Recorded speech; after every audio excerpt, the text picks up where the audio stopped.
Okay, so good afternoon, good morning, perhaps, everyone. So my name's Giles. I'm the developer for LUMIN.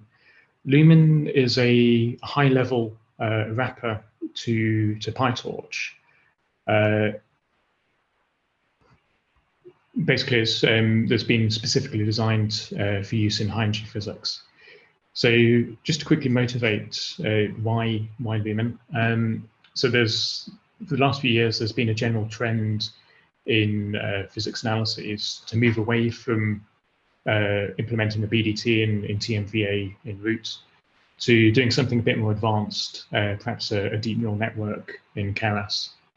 However, once you move away from root, from TMVA, there's actually quite a high barrier of entry in order to actually get something running, both in terms of the data, in terms of the software, and also in terms of the literature that has to be read in order to achieve as good performance as possible.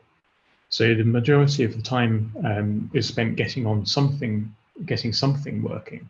And due to analysis deadlines, there may not be time in order to get the best performance you possibly could. Similarly, hardware is going to be a limitation. Maybe you only have your laptop CPU to run on. But then when you come to internal reviews, they're going to sort of demand the highest level of analysis sensitivity.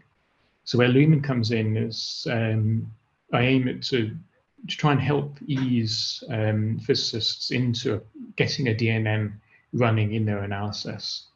So as I mentioned, it's a PyTorch wrapper, but there's a few high-energy physics specific methods and classes in terms of helper functions, losses, and also architectures that are unique to our domain. And it's also a central package for many sort of state-of-the-art methods that you can use to achieve better performance. And this hopefully lowers the barrier of entry into actually applying these methods. Now, I actually put out a paper last year where I showed that using these methods really can help achieve very good performance in typical high-energy physics tasks in a short time on non-dedicated hardware. So even if you just have a laptop CPU, you can still use these methods. So to try and demonstrate this, we're going to use the LUMIN package to attempt the Higgs-ML Kaggle challenge. This was run back in 2016. Before that, 2014, 2013. Attracted a lot of interest from the community. The challenge itself involves a signal background binary classification. So the signal here is Higgs to di tau, and there's a few background processes as well. And this is based on Atlas 13TV Monte Carlo data. Now, the process of developing the classifier involves several stages, some of which are common to any sort of application of machine learning, and others are going to be specific to LUMIN. So we're going to import the data from CSV formats. We're then going to pre-process it. We're then going to train an ensemble, multiple neural networks using quite an advanced architecture and training scheme. And then we're going to apply the ensemble to the validation data and also to the testing data as well. And then we're also going to look at how we can interpret it to understand what the model learned. This tutorial that I'm showing here is a cut down version of the full tutorial that's included in LUMIN. There's a link to those there. If you want to follow along to this version, in the agenda, there's a link to run on Google Colab. That, I think, would be what I'd recommend, just because it starts with an environment with everything installed, GPU. If you select a GPU runtime instance, it'll be slightly quicker. So the first cell, this will just grab the data from the CERN Open Data Portal, and then we can pip install LUMIN, and that'll grab the latest version. So I'm just going to start here because I already have the data in the model and in LUMIN. Now importing the data, we're reading CSV into a pandas data frame. We have a few features. So the data set, as I said, it's Higgs to di tau signal, and then several background processes. In terms of objects in the event, we have a hadronic tau jet, plus either an electron or a muon, and then up to 2 jets, if they're present, ordered by PT. And they have a default value of -999 if they're missing. And then feature-wise, we've got low-level information.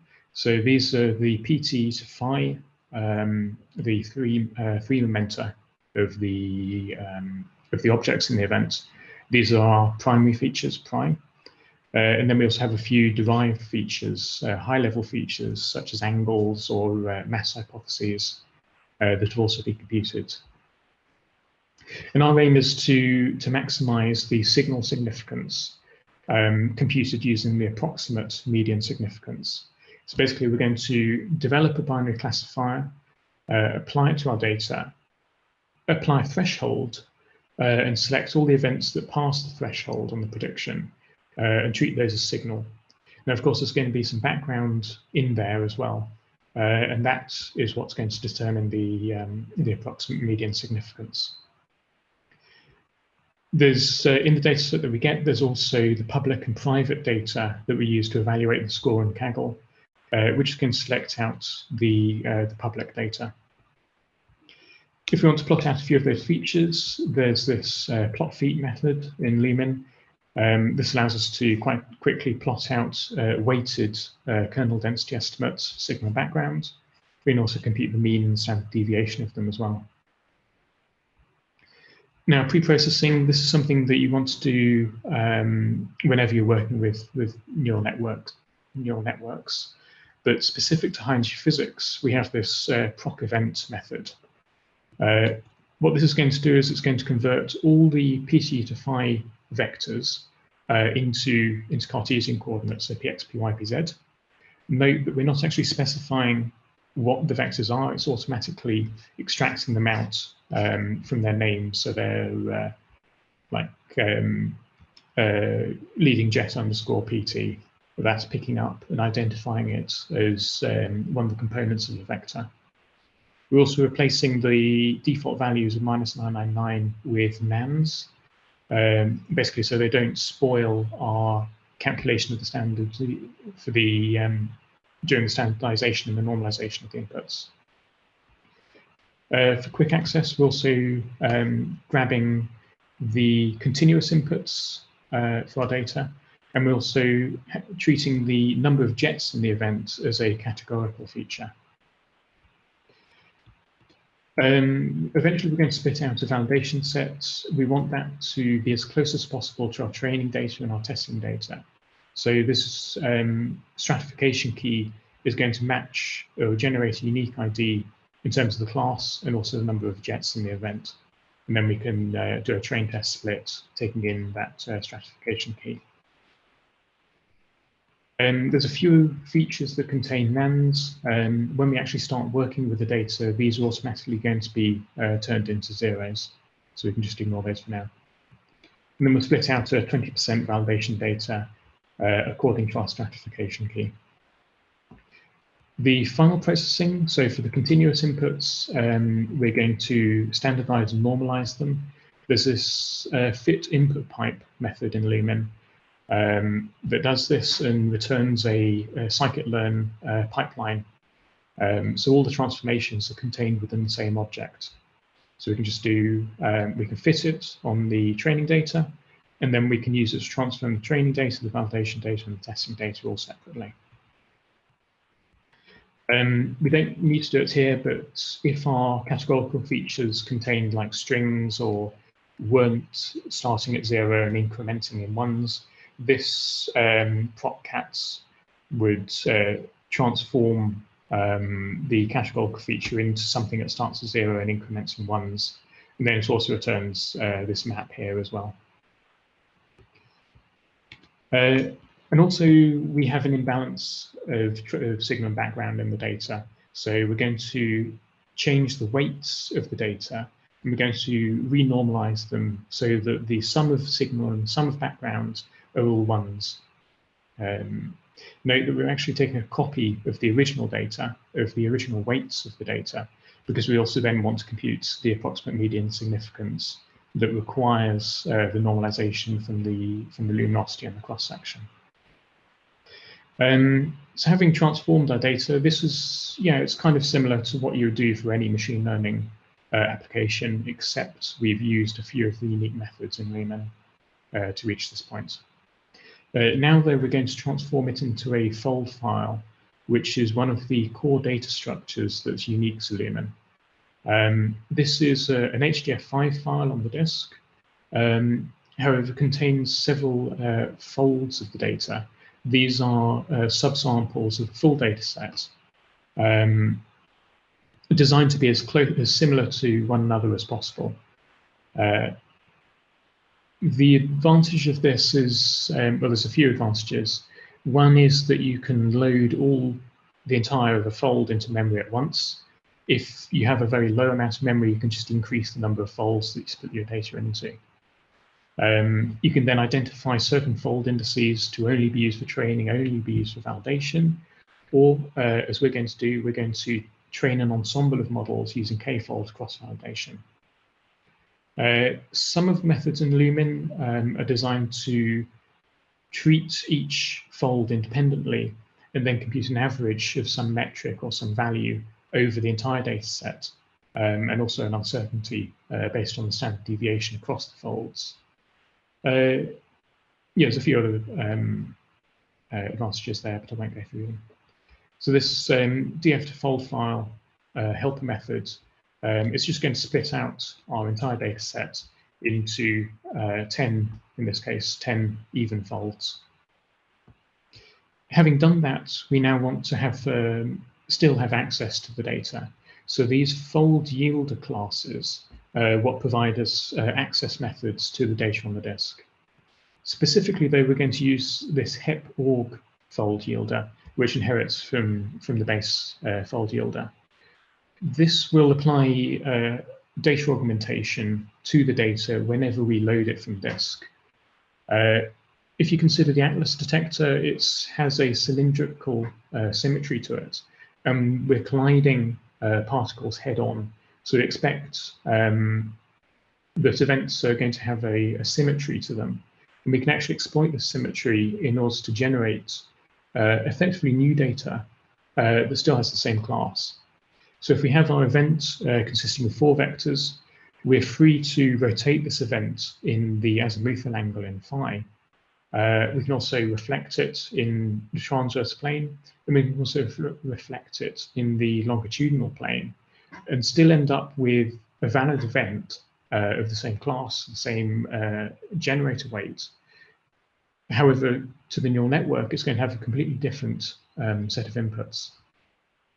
We can apply this during training time through the use of random flipping and random rotations. And we can apply it at testing time by, in this case, it's going to rotate the data twice. And for each rotation, it's going to do both flips in the y-axis and both flips in the z-axis. So a total of 8 transformations per data point. And then when we predict on these, we're going to generate a unique prediction per augmented event, and then just take the average of them. So this is a slightly more generalizing approach to prediction. We can see this in action. So here we're going to ask for training data from the same event, and hopefully that shows up okay. Basically, the same event here is just being rotated in phi, flipped in z and x, z and y even. But then when we ask for testing data, it's now going to move through all the 8 possible combinations of the event, or positions of the event, for 2 fixed rotations of the event. So now we have our data, we now want to construct a model. Now, in LUMIN, rather than building a model and then training it, we instead have this idea that training 3 models, training 10 models should be no more difficult than just training a single model. So in order to allow this, we instead define how a model should be built and how a model should be trained. And then we pass these definitions to a method, to a function, and just say, okay, train n models. And then that'll just start, training, building the models itself, training them, saving them, and then moving on to the next model. So this model builder class takes in arguments for the network, for the loss, for the optimizer, for the inputs, and for the outputs. And then you can use it to generate networks on demand. A network in LUMIN consists of three distinct modules. There's the head module, and the job of this is to take in whatever data you're working with and flatten it out into a vector, a flat vector by batch of hidden states of representation of the inputs. So if you're working, in our case, we're already working with flat data. So all this is going to do is take our categorical feature and learn an entity embedding, which is a matrix representation of the categorical feature that's a bit more efficient than using a one-hot encoding scheme. If instead we were working with image data or graph data, then instead the head would consist of a convolutional network or a graph network that in the end would spit out a flat representation of the data. We then feed that into the body of the network. This consists of just hidden layers stacked one after the other. And then finally, the tail of the network is going to finally downscale the output of the network to match the required number of targets, the required number of outputs, and also put our final activation function there as well. Now, there's defaults already in LUMIN. We can safely work with the defaults for our case. If you're working with something more advanced, then maybe you want to specify exactly what class to use for the head or for the body.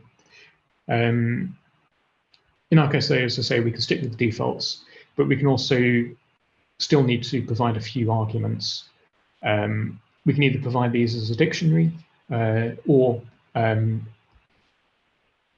create the class ourselves and then pass it to the model builder for each of the head, body, and the tail of the network. So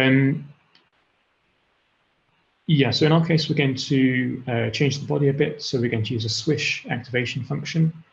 Each of the hidden layers is going to be of width 32. We're going to have 6 of them in total. And these are going to be densely connected. So the output of every hidden layer is going to be concatenated with the input to that layer. This means that you never lose access to previous representations of the data.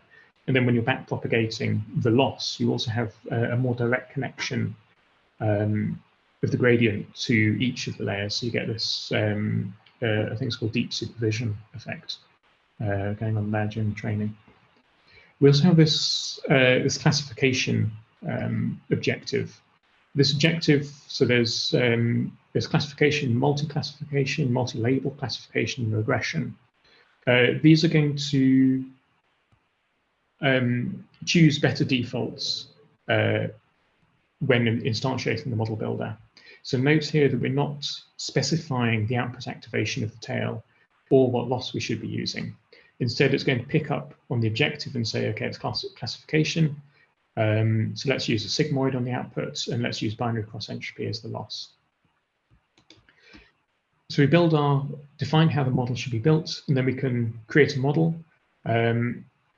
This model class, it includes the network, but then also a few help methods to train it, to predict with it, to load and save, etc. And when we print that out to get the representation of it, we get our feature names. All the features that are being used here are named. So there's a map inside the model, if you actually dig into it, that maps the output indices to the original inputs if they are distinguishable. So you can build up quite for the body, for example, you could have different sections of the body that only act on certain inputs. In our case, we're just feeding everything into the body. We also have our categorical feature here. And then in the network, we have the head. This is just going to learn an embedding matrix for the categorical feature, pass all the continuous input features straight through into the body. So we have our 6 hidden layers here, our switch activation, and then these are going into the tail, which is just single output with a sigmoid. Using the Adam optimizer, and the loss here, even though we didn't specify it, it's going to be using binary cross entropy. Now, one of the advantages here of LUMIN is that the default PyTorch losses don't take weights when you're computing the loss. Instead, you have to specify the loss when the loss class is initialized. Now, in high-G physics, the weights are changing all the time, quite substantially, event to event. So in the optimization loop of LUMIN, it's going in manually changing the weights to the current weights in the batch. So that way you avoid having to re-initialize the loss each time. Now for training, I'm just going to set this running. One of the most important hyperparameters is the learning rate. And rather than having to scan across a range of learning rates, do multiple trainings to pick out the best one, instead we're going to use this learning rate rangefinder test from Smith 2015. This runs across a range of learning rates just doing a set of data. And it's going to start off at very low learning rates, move to very high learning rates, and then at the end we can plot out the loss as a function of the learning rate. And the idea being that the best learning rate to train with is the learning rate at which the loss is still decreasing. Now this is actually moved across all 10 folds of our data, starting from scratch each time. So you get the median prediction and then also the standard deviation across all of the 10 folds. Now from this, possibly 1e-3 is a good learning rate to train with. Here the learning rate is still decreasing, but after that it starts to stall, and then eventually the network diverges, the learning rate is too high. However, we're going to try and achieve superconvergence here during training. So we're going to use a one-cycle learning rate schedule. This starts off at a very low learning rate, quickly ramps up to a very high learning rate, and then gradually ramps down to much lower learning rates.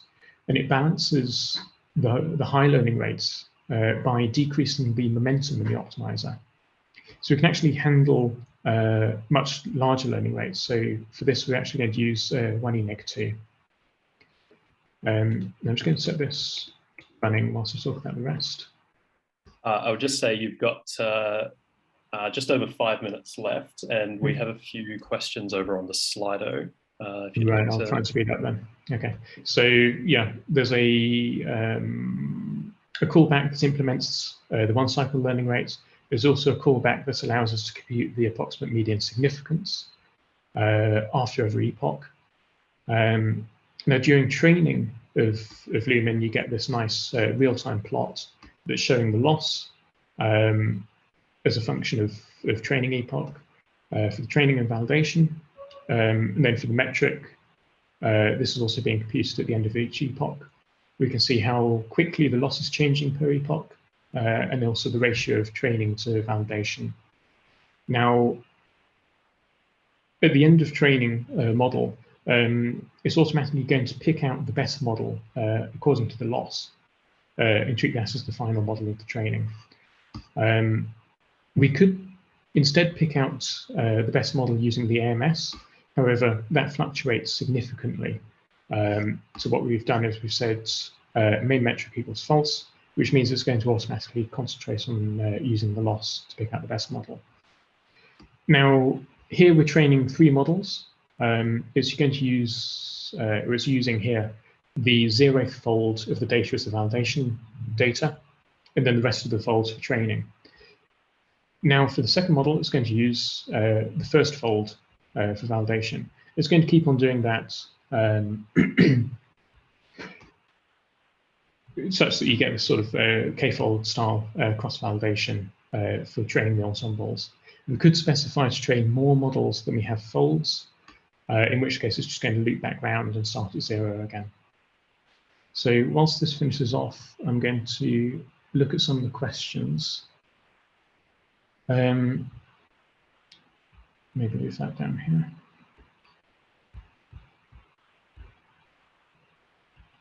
here. Can LUMIN integrate with other PyTorch libraries? For example, if a model didn't exist in LUMIN, but did exist in another library, could you use that model inside of LUMIN? Yes, to some extent. So,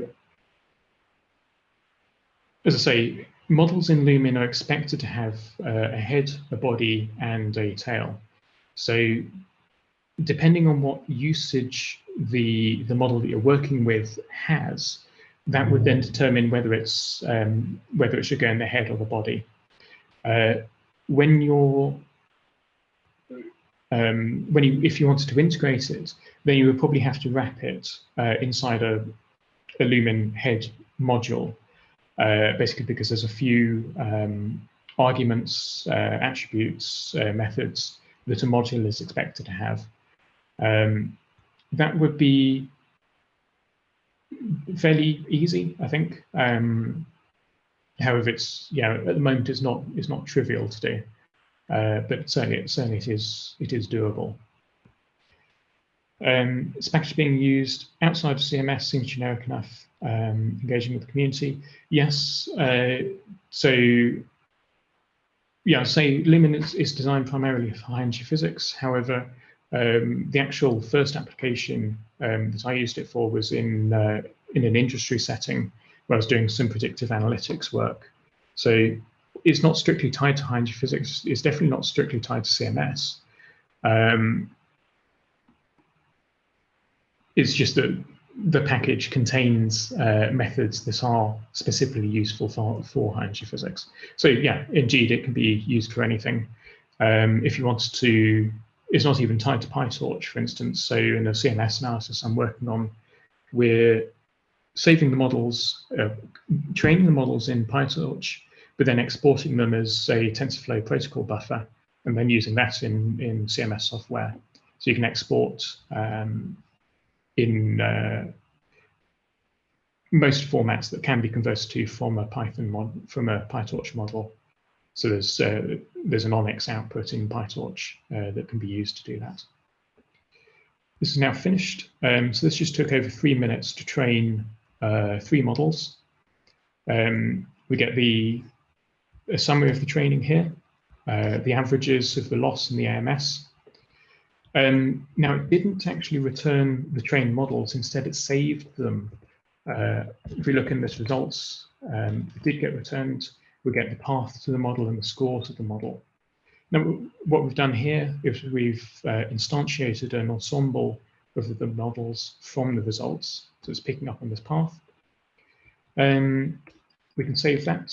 We can apply it to our validation data. So here we're doing test time augmentation, all 8 possible combinations of the data of the events. That's just running over there. We can extract out a data frame from the fold yielder. So now we've got the targets, the weights of each event, and the predictions. We can plot those out. So just your binary classification shapes here. These are normalized by luminosity. We can also do just plot the density as well. And then the aim was to optimize the AMS. Now, what this method is doing is it's picking the best cut on the data such that you optimize the AMS. However, that's just based on a single data point, and it's not necessarily guaranteed to generalize. That cut isn't guaranteed to generalize to unseen data. So what I've actually found is it's best to compute the top 10% of cuts and then take the mean value. That slightly reduces the AMS, but it provides a more generalizing cut. And finally, we can apply this to our testing data. We're just computing the public AMS here, what we would see during the competition. So 0.381. So that's near the top of the public leadership board. It's at the top of the public leadership board, near the top of the public, at the top of the private leaderboard. We can further improve the score if we were to train more models in the ensemble. Finally, just to show, we can interpret the model. compute the feature importance, for instance. So here we're running over all tens folds of the data, computing the mean, computing the uncertainty, and then we're repeating that for each model in the ensemble. Finally, we can plot out the feature importance plus the uncertainties on them. We can see that it relies on a mixture of derived and primary input features. So I'll finish off answering the questions. Is the training testing data also? Yes, so if you grab the data from Kaggle, there's only labels for the training data. The testing data is included, but there's no labels for it. So if you want to get a prediction, then you actually have to submit your predictions to Kaggle. On the CERN Open data, you get the labeled test data. You have to be sure to split it out from private and public yourself, though, so you don't get double the luminosity. You showed data augmentation via rotation. Does LUMIN provide a utility for the opposite approach of aligning all events in the same way? Yes. So this process proc event method, proc event method here. So there's fix phi, fix y, and fix z.